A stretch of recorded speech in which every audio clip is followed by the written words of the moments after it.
هلو شجر. الشغل بيقف على حد؟ بيقف على حد.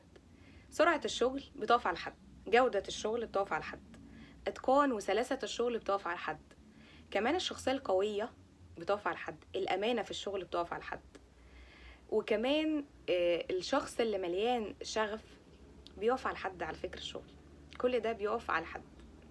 فلازم ان انا افكر كده قبل ما امشي حد او اقبل استقالة حد. مقولش الشغل مش هيقف على حد، لا هيقف. هل فعلا انت هتعرف تعوض الموظف ده ولا لا؟ في كل اللي انا بقوله لك، هل اللي هيخش لك جديد هيضيف لك حاجة ولا لا؟ انت عايز اللي يعلى بالبزنس بتاعك ويعليك في حتة تانية خالص، مش عايز اللي هو بيخلي هو اللي داخل زي اللي خارج، فانا ما بكسبش حاجة او حتى المكسب بتاعي قليل، بيخليني مثلا اصرف فلوس زيادة.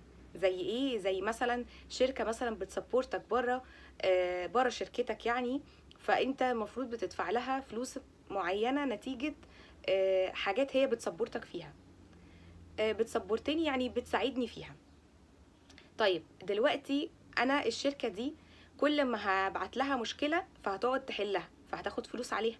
انا موظف عندي انا مشيته، كان كل المشاكل اللي بتواجهه وبتواجه الناس في الادارات المختلفة في الشركة وبتيجي تتبعت له، كان هو بيعمل سيرش عليها، كان بيدور على سبب المشكلة دي ايه، طب حلها ايه.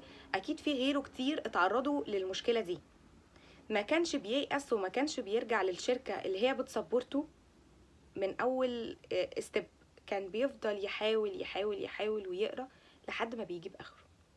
وبرغم كده حتى لو ما بيجيب اخره بيبتدي ان هو يستعين بالناس اللي حواليه في نفس الاداره، في ناس تانية على لينكد ان في نفس البوزيشن اللي هو فيه. ما وصلش لحاجه خلاص وجاب اخره، بيبتدي يخرج بره الصندوق، اللي هو يعني زكريا اوت اوف ذا بوكس. طيب دلوقتي انت بتوصل لحد فين؟ بتوصل انك فعلا دماغك بتبتدي انها تتطور، انها تفكر بشكل مختلف، فبتكون ان انت اضافة فعلا لشركتك. انت اد فاليو لاي شركة فعلا يعني.